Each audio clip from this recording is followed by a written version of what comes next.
એક તરફ સરકાર ખેડૂતોની આવક બમણી કરવાની વાતો કરે છે, જ્યારે બીજી તરફ સ્થિતિ કંઈક એવી છે કે સારી આશાએ લીધેલા પાક પર ખેડૂતોએ ટ્રેક્ટર ફેરવવાનો વારો આવ્યો છે।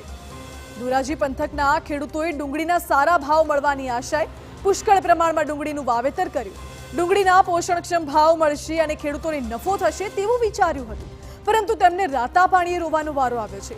કેન્દ્ર સરકાર દ્વારા ડુંગળીની નિકાસ પર રાતોરાત પ્રતિબંધ લદાતા ડુંગળીના ભાવ તળિયે બેસી ગયા અને અંતે ખેડૂતોએ ડુંગળી ઉખેડીને તેના પર ટ્રેક્ટર ફેરવવાનો વારો આવ્યો છે।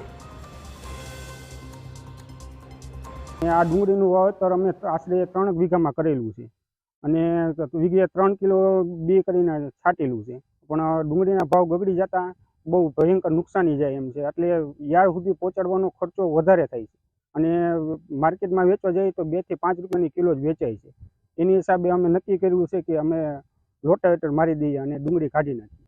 હવે ડુંગળીનું વાવેતર કરેલ 3000 રૂપિયા કિલોએ વાવેતર કરેલ હતું। હવે ડુંગળીના ભાવ ગગડતા અમે ડુંગળી ખેડૂતો ફેંકવા માંડ્યા છે। હવે અત્યારે ડુંગળીનો ભાવ 5 રૂપિયા 2 રૂપિયા કિલો માગે છે, તો અમારે શું કરવું હવે? એટલે પછી અમે હવે કાંઈ વિચારતા નથી, બહાર ફેંકી દઈએ છીએ અને નુકસાની બહુ થાય છે। મહત્વનું છે કે ખેડૂતોનો દાવો છે કે 1 વીઘા દીઠ 1 કિલો બિયારણ જાય છે, જેનો ખર્ચ અંદાજે 3200 રૂપિયાથી 3500 રૂપિયા થાય છે। અન્ય ખર્ચ સહિત કુલ 6 થી 7000 રૂપિયાનો ખર્ચ થયો અને પહેલા જે ડુંગળી 600 થી 700 રૂપિયે 1 મણ વેચાતી હતી તે હવે 50 થી 100 રૂપિયે મણ વેચાઈ રહી છે।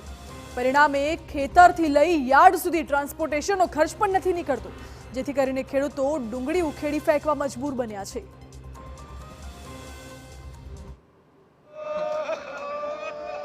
હવે આ દ્રશ્યો પણ જુઓ। ભાવનગરમાં રજૂઆતો કરીને થાકેલા ખેડૂતોએ ડુંગળીના અંતિમ યાત્રા કાઢીને પોતાનો વિરોધ નોંધાવ્યો। ઘોઘા તાલુકામાં નેસવડ, મામસા, ઉખલા ગામના ખેડૂતોએ ડુંગળીની સ્મશાન યાત્રા કાઢીને વિરોધ કર્યો, તો મહુવા અને ભાવનગર યાર્ડમાં ડુંગળીની નિકાસ બંધીની અસર દેખાઈ રહી છે।